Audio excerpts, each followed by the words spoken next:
Amen. Veuillez vous asseoir. Demandez et l'on vous donnera. Cherchez, vous trouverez. Frappez et l'on vous ouvrira. Qui pourra monter à la montagne de l'Éternel, qui s'élèvera jusqu'à son lieu saint? C'est lui qui a les mains innocentes et le cœur pur. C'est lui qui ne livre pas son âme au mensonge et qui ne jure pas pour tromper. Il obtiendra la bénédiction de l'Éternel, la miséricorde de Dieu de son salut. Alléluia.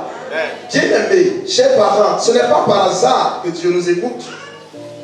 Dans la nature, tout se passe d'après des lois et des principes établis.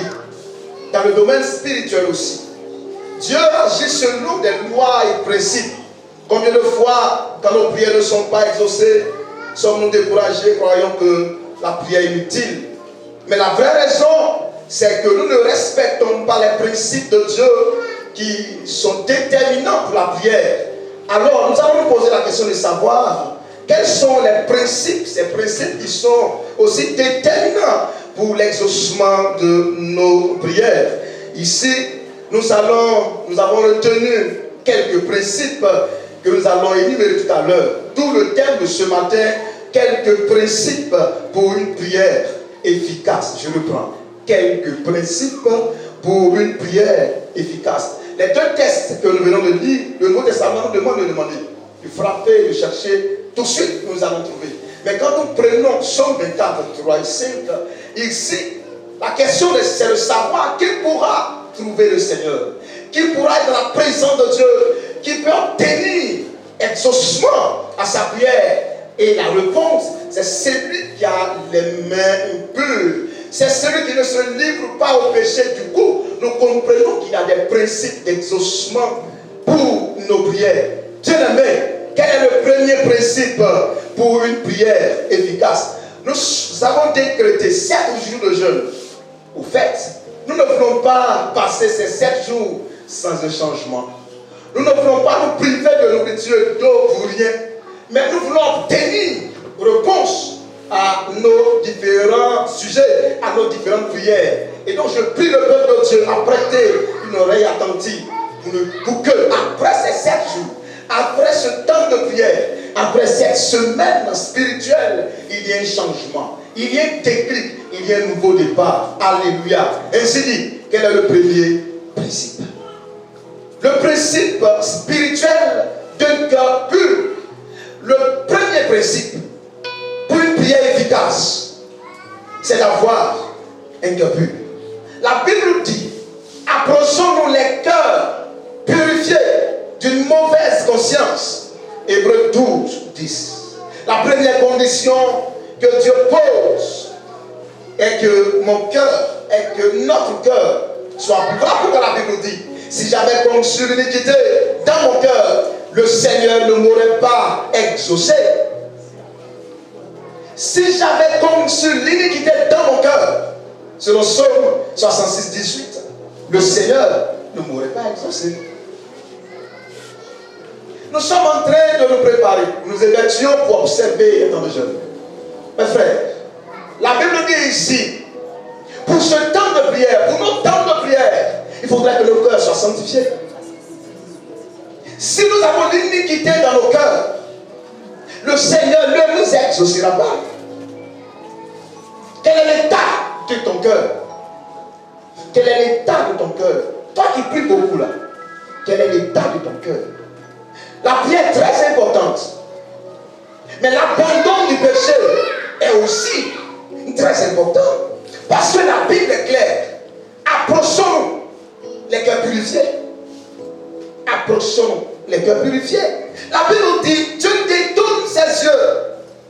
Il n'écoute pas. Quand le péché est dans nos cœurs, Dieu ne nous écoute pas. Sinon, que sa main n'est pas courte pour nous toucher, pour nous délivrer. Ses oreilles non plus ne sont pas sourdes. Dieu n'est pas sourd pour entendre nos prières. Mais la Bible révèle que c'est nos péchés qui constituent un mur, une barrière entre Dieu et nous. Au où nos prières ne sont pas exaucées. Quelle est la condition de nos cœurs? Sommes-nous sanctifiés par le sang de Jésus? Pour apporter ces 7 jours de jeûne, sanctifiés, vivons-nous la sanctification. Bien-aimés, chers frères, le péché est un obstacle à nos prières. Le péché est un obstacle à nos prières. La Bible dit, pendant que nous sommes debout faisant notre prière, si nous nous souvenons que nous avons un problème avec un frère ou une soeur, tout de suite arrête la prière, va régler le problème avec la soeur ou le frère, avant de revenir prier. Nous prions beaucoup. Nous avons des temps de jeûne, des rencontres de prière. Mais dans quel état prions-nous? Dans quel état jeûnons-nous? Vous savez, Moïse est mort et Josué devait conduire les enfants d'Israël. Et la promesse faite, c'est que Dieu allait être avec les enfants d'Israël et aucun ennemi ne pourra résister au peuple de Dieu. Il n'y aura pas d'obstacle. Et les enfants d'Israël vivaient cette promesse. Ils progressaient. Mais quand nous lisons la Bible dans Josué 7, les versets 10 et jusqu'à 12, les ennemis d'Israël ont commencé à prendre le dessus sur les enfants d'Israël. Et vous savez, tout de suite, Josué s'est engenouillé, s'est prosterné, a commencé à prier, à implorer le Seigneur, à implorer la grâce et la faveur de Dieu. Mais écoutez ce que Dieu dit à Josué. Je ne serai plus avec vous. Josué, arrête, lève-toi. Arrête de prier parce qu'Israël a péché. Josué était en train de prier. Dieu dit à Josué, lève-toi parce qu'Israël a péché et je ne serai plus avec vous. Frère, je dis ce que j'ai une fois dit. Le péché nous éloigne de Dieu. Le péché nous éloigne de la présence de Dieu. Arrête de prier, va voir le peuple. Demande au peuple de se repentir. Demande aux désobéissants d'être obéissants, aux rebelles de se soumettre, aux infidèles d'être fidèles. Qu'ils donnent obéissance à ma parole. Péché et repens-toi, ainsi tu seras exaucé. Alléluia. Amen. Quel est l'état de nos cœurs? Dans quelles conditions sommes-nous? Josué devrait arrêter de prier parce que Dieu ne veut pas communier avec une âme qui demeure dans le péché. La repentance, la purification du péché sont essentielles pour être en communion avec Dieu. Psaume 24, 3 jusqu'à 5 nous avons dit, révèle que celui qui a le cœur pur pourra s'élever jusqu'à l'éternel. Oui, sans la sanctification, personne ne verra le Seigneur. Dieu est là pour se révéler à nous. Cherchez l'éternel et il se révélera à vous pendant qu'il est temps. Ça voudra dire qu'il y a un temps que Dieu se révèle. Passer ce temps, c'est compliqué. Dieu ne se révèle plus. Et quand nous vivons dans le péché, Dieu ne se révèle pas à nous. Chers parents, bien-aimés frères et sœurs, le second principe pour une prière efficace, c'est le principe de l'esprit de pardon. Et lorsque vous êtes debout faisant votre prière, si vous avez quelque chose contre quelqu'un, pardonnez. Marc chapitre 11, verset 25. Condition nécessaire pour que la prière soit exaucée. Si nous ne sommes pas prêts à pardonner à autrui, si nous ne sommes pas prêts à pardonner à nos frères, à nos soeurs, notre prière ne sera pas acceptable par Dieu. Un esprit de pardon est essentiel. C'est pourquoi le Seigneur a affirmé dans Marc, d'une manière infaillible, si vous ne pardonnez pas, votre Père qui est dans les cieux ne vous pardonnera pas non plus vos offenses. En réalité, si tu n'es pas prêt à pardonner à ton frère, Dieu n'est pas prêt à te pardonner. Si tu n'es pas prêt à pardonner à ton frère, Dieu n'est pas prêt à te pardonner. Beaucoup de personnes dans nos communautés vivent cette situation. Un frère les a offensés. Encore jusqu'à aujourd'hui, ils ont encore ce problème dans les cœurs. Ils vivent encore ce problème. ne sont pas prêts à pardonner à leurs frères, ne sont pas prêts à pardonner à leurs sœurs. Dans le Notre Père, selon Matthieu, les disciples viennent voir le Seigneur et disent, apprends-nous à prier. Quand vous priez, dites ceci, notre Père qui est aux cieux, tout ce que vous connaissez. Et Jésus va dire, dites, pardonne-nous comme nous pardonnons à ceux qui nous ont offensés. En réalité, ça veut dire, si je n'arrive pas à pardonner à M. Guadio, toi aussi, ne me pardonne pas non plus. Quand Jésus dit, pardonne-nous nos offenses, nos fautes, comme nous pardonnons à ceux qui nous offensent, ça veut dire, si je ne peux pas pardonner, si je n'arrive pas à pardonner à mon frère, toi Dieu, ne me pardonne pas. Mais quand nous demandons pardon à Dieu, Seigneur, j'ai péché, j'ai fait ceci, pardonne-moi. Mais ça ne marche pas comme ça. Ça ne marche pas comme ça. Es-tu prêt à pardonner à ton frère? Es-tu prêt à pardonner à ta soeur? C'est dans cela que le Seigneur te pardonnera. Quand nous voulons prier, si on ne comprend pas ses motifs, si on n'a pas ses principes, non frère, soeur, mais ta prière n'est pas exaucée. Mais tu vas te plaindre tout le temps. Nous voulons être dans l'intimité du Seigneur. Nous approcher de Dieu cette semaine. Mais dans quel état sommes-nous? Est-ce que parmi nos groupes, il n'y a pas des gens qui tellement gardé de rancune, tellement gardé ces choses, mais qui chantent dans le même groupe, qui se disent avoir le même Père, qui se disent nous tous nous irons au paradis auprès de Jésus, mais qui en réalité n'est pas prêt à pardonner à sa sœur. Qui es-tu? À qui ressembles-tu? Qu'as-tu fait pour que Dieu te pardonne et envoie son Fils Jésus-Christ? De fois nous attendons qu'on nous donne quelque chose, que la personne fasse quelque chose, c'est vrai, mais toi qu'as-tu fait pour le Seigneur pour que Dieu te pardonne? Qu'as-tu fait pour Jésus pour qu'il accepte mourir à la croix, pour qu'il accepte cette humiliation? Qu'as-tu fait? Rien. Si Dieu avait attendu que nous fassions quelque chose, chers parents, on n'allait pas être là. Parce que qu'est-ce que nous allons faire? Pour que nous soyons exaucés, il faut être prêt à pardonner. Pardonner à son frère. Pardonner une parole forte, une parole bizarre. Mais dès que tu vas répondre, au fait, ce qu'il a emmagasiné, ce qu'il a prévu faire, il ne pourra pas faire. Voilà pourquoi Proverbe 15 dit, une réponse douce calme la fureur, mais une parole dure excite la colère. Vous savez, il y a des gens qui sont spécialistes dans lancer des pics, lancer des flèches.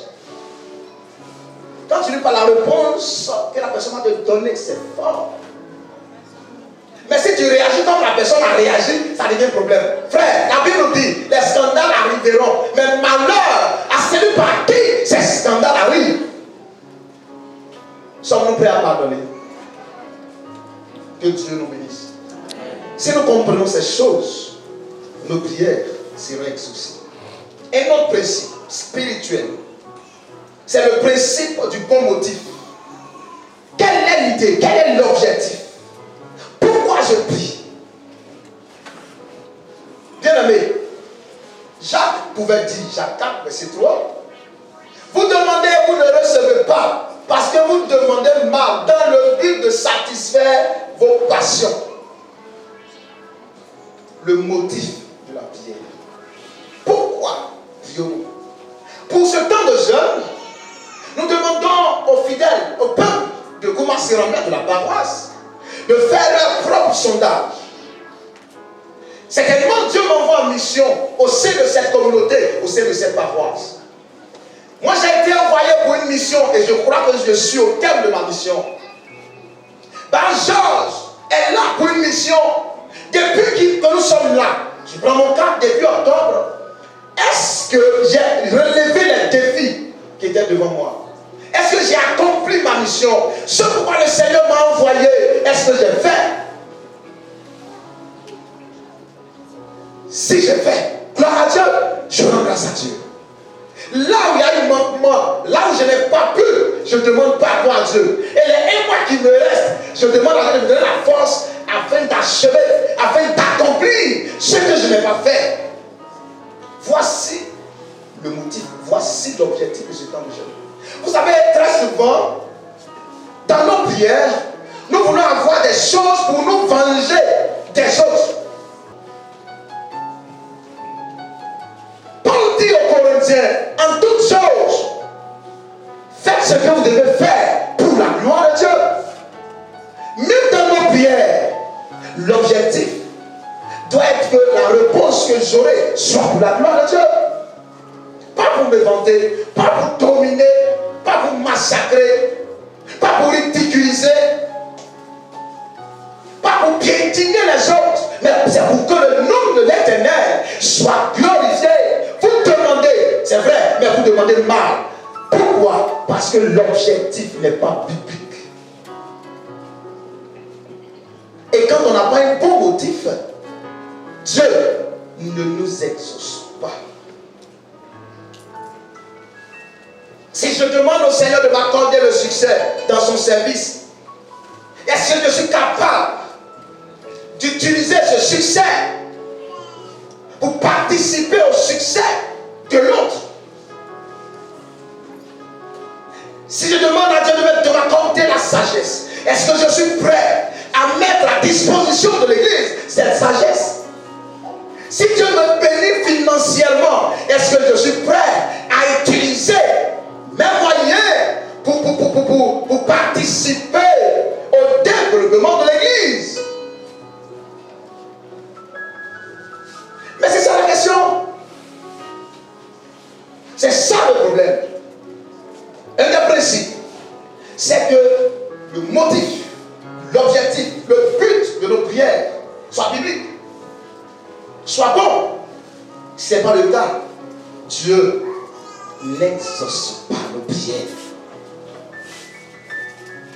Jésus lui-même, qui est Dieu, il dit: je fais tout pour la gloire de mon Père. Jésus lui-même, accorde-moi ça pour la gloire de mon Père. Il dit: si vous demandez quelque chose à mon nom, je le ferai pour la gloire de mon Père. Jésus lui-même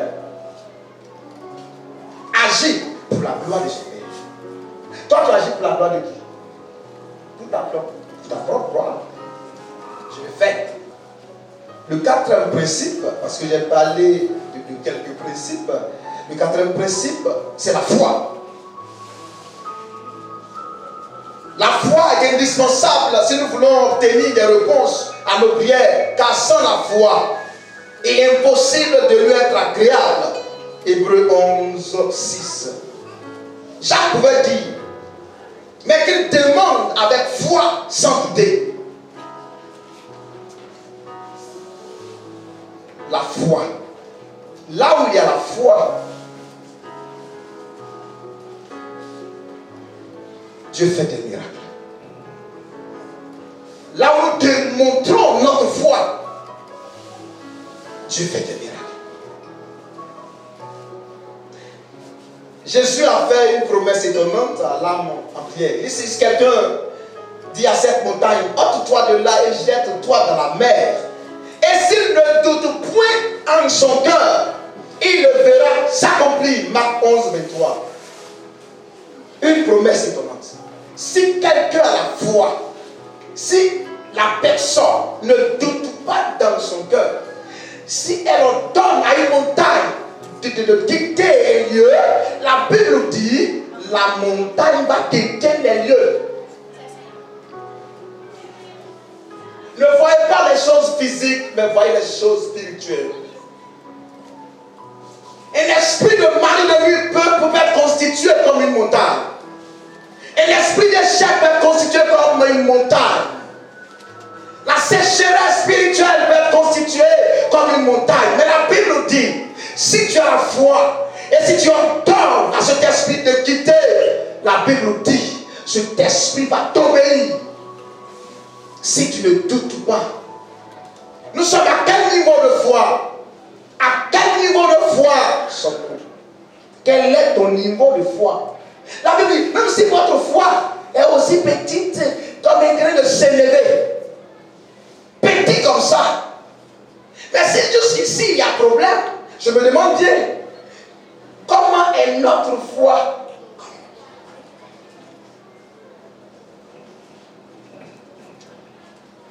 Quand on n'a pas la foi, on n'est pas agréable à Dieu.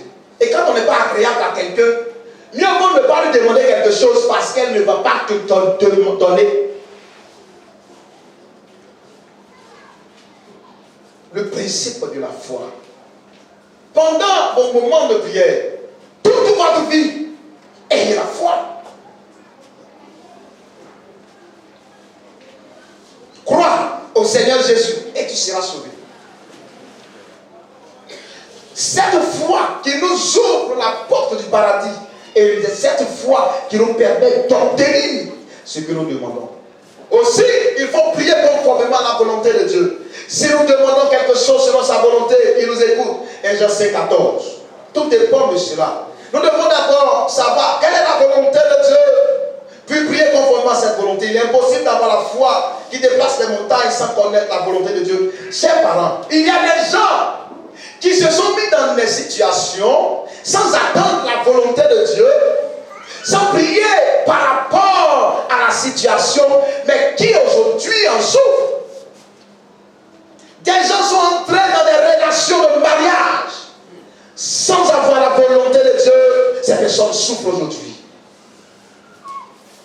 Des personnes ont accepté des gens dans leur cour, dans leur famille, sans voir la volonté de Dieu. Il y a des personnes qui en souffrent. Il y a des personnes qui sont entrées dans des services sans voir la volonté de Dieu. Ils en souffrent. Dieu nous révèle sa volonté au travers de sa parole. Dieu nous révèle sa volonté au travers de sa parole. Ils ne sont pas prêts à écouter Dieu. Ils ne sont pas prêts à lire la Bible. Ils ne sont pas prêts à faire une méditation. Mais ils sont prêts à faire une liste kilométrique de requêtes et de sujets de prière et qui déposent toujours devant Dieu. Donne-moi ceci, donne-moi cela, amène-moi dans tel endroit. Mais quand Dieu leur parle, ils bougent les oreilles. Ça ne marche pas comme ça. Paul dit, ma prière est que vous soyez remplis de la connaissance de la volonté de Dieu. Colossiens 1,9. Et ce matin, ma prière, c'est que nous soyons remplis de la connaissance de la volonté de Dieu. Ma prière, c'est que tous ceci soyons remplis de la volonté de Dieu. Nous connaissions la volonté de Dieu. Mais la volonté de Dieu est révélée dans la parole de Dieu. Dieu nous parle au travers de la Bible. Quelquefois, Dieu va te parler au travers des songes, des révélations et tout ça. Toute vision, toute révélation est à la lumière de la Bible. Quand Jésus venait, il savait qu'il venait mourir. Il savait ça. Il savait qu'il allait souffrir. Il savait ça. Il était conscient. Voilà pourquoi la Bible dit, quand on a demandé qui enverrait, il y a eu un silence de mort. Parce qu'il savait ce qui les attendait. Quand Jésus dit envoie-moi, il savait ce qu'il attendait. Mais au moment donné, quand il est venu, les choses ont commencé. Il dit, ah, vraiment, hein, si ça pouvait m'échapper. Mais automatiquement, il dit non, non. Seigneur, mon Dieu, mon Père, mais que ta volonté soit faite. Jésus lui-même demande que la volonté de Dieu soit faite. Demande que la volonté de son Père soit faite. Qui es-tu pour ne pas demander la volonté de Dieu? Es-tu au-dessus de Jésus? Es-tu au-dessus de Jésus pour ne pas demander la volonté de Dieu?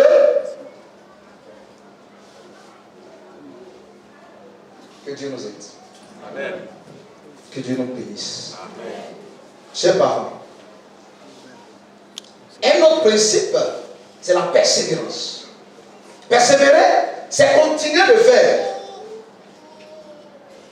dès ce qu'on a résolu, pas une acte de volonté, toujours renouvelé. demeurer, insister. Regardons l'histoire, deux histoires rapidement. La femme cananéenne, quand nous prenons Matthieu 15. La Bible dit cette femme a sa fille qui souffre, a un enfant qui souffre, qui était torturé par un esprit. Et cette femme vient vers Jésus qui était avec ses disciples et formule une prière en demandant au Seigneur, sauve-moi, ma fille est tourmentée par un esprit. Jésus ne répond pas. Une femme formule une prière qui a son enfant qui est tourmenté par un démon. N'est-ce pas pour ça que Jésus est venu? La femme prie. Jésus ne répond pas. Jésus s'en va. Il ne regarde pas la femme. La femme dit, Seigneur, sauve-moi, ma fille. Jésus ne répond pas. Il continue sa route. Et Jésus va donner une parole, va dire quelque chose de fort, de décourageant à cette dame. Jésus lui dit, femme, il n'est pas bon de donner le pain des enfants aux chiens. Non, ça aurait été nous. Voilà, qui a? Vous dites c'est compliqué.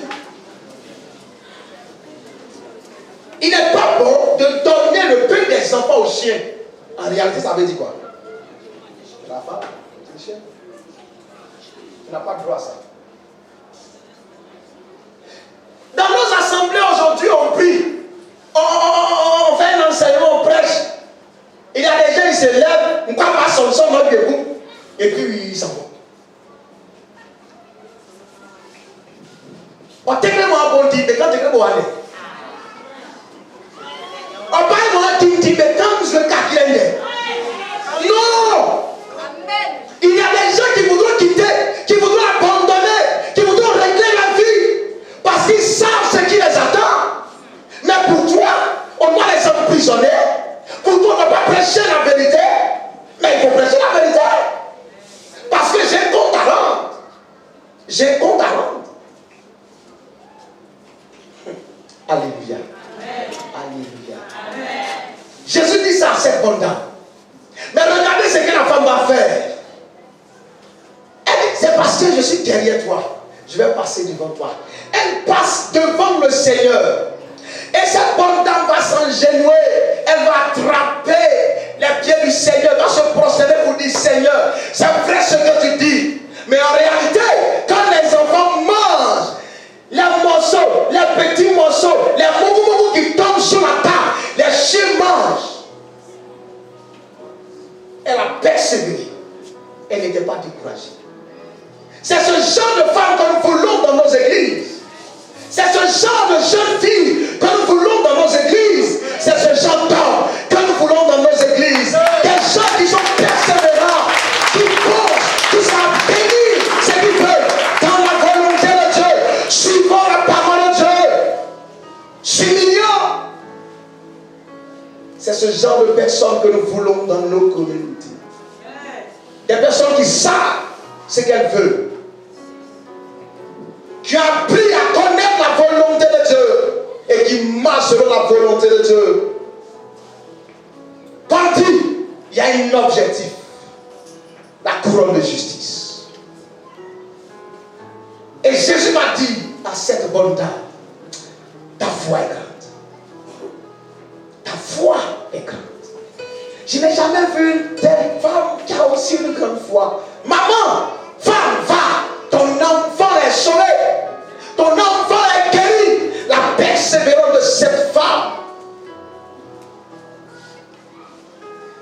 Cette femme qui a persévéré a obtenu la réponse à sa prière.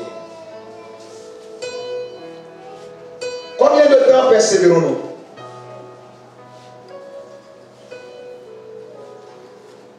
Frères, sœurs, il faut persévérer dans la prière. Quelle que soit la situation, persévérer. Il y a une autre histoire là. La Bible dit il y a deux amis. Dans Luc chapitre 11, verset 5, si vous lisez jusqu'au verset 9, il y a une boulangère qui a son ami, et tard dans la nuit, son frère, son ami, l'a trouvé. Il dit non, j'ai un étranger qui vient de me visiter là. donne-moi du pain. Son ami lui dit, je dors avec ma famille. Selon vous, pourquoi est-ce que cet ami qui dort va donner le pain à son ami? C'est parce qu'il insistait, il importunait. S'il ne lui donne pas le pain, il ne pourra pas dormir. Donc pour lui, en lui donnant le pain, c'est un bon débarras. Mais en réalité, c'est un débarras, mais ça arrange l'autre. Il faut persévérer dans la prière. Il faut persévérer. Il faut persévérer. Dieu est notre Père. Non, il faut te donner. Tu ne m'as pas encore donné mon mariage jusqu'ici. Tu dis quoi même? Le matin, papa, mon mariage là, qu'est-ce que tu dis même? Jusqu'ici, tu ne parles pas. À 10 heures, papa, mon affaire là, c'est comment? Il faut insister, il faut persévérer.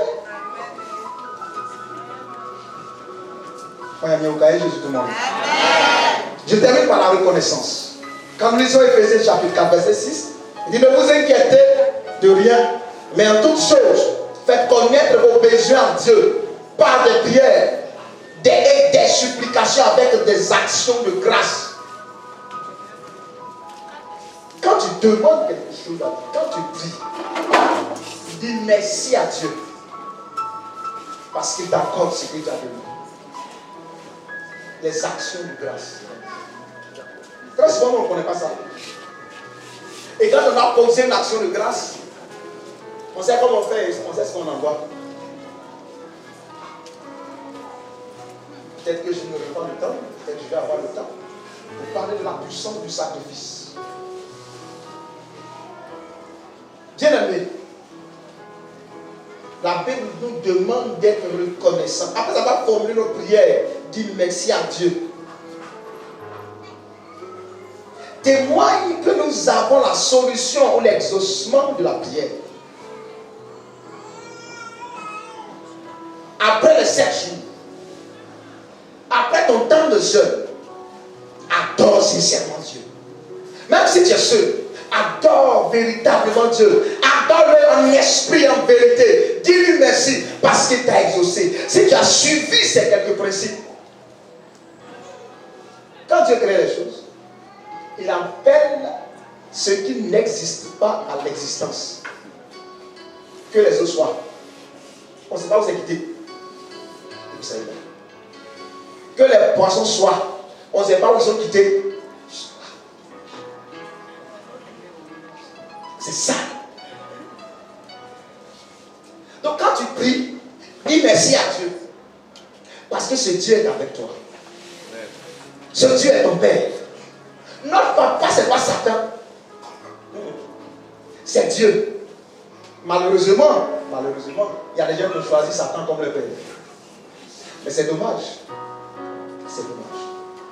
Voici quelques principes qui pourront nous permettre d'avoir une réponse à nos prières. Nous voulons geler efficacement et nous faire une simple privation de nourriture qui sera infructueuse. Soyons donc sages et sobres pour vaquer à la prière. 1 Pierre 4, 7.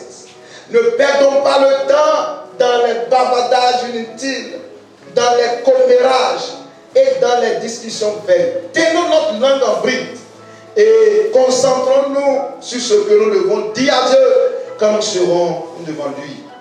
Quand nous aurons appris à faire cela, c'est alors que nos prières seront exaucées. Nous pourrons défier toutes nos montagnes dans le nom du Seigneur Jésus-Christ. Si nous marchons dans l'esprit, alors plus rien, je dis bien, absolument rien ne nous sera impossible. Si nous marchons dans l'esprit, alors plus rien, absolument rien ne nous sera impossible. Que Dieu nous bénisse, que Dieu nous aide au nom de Jésus-Christ. Amen.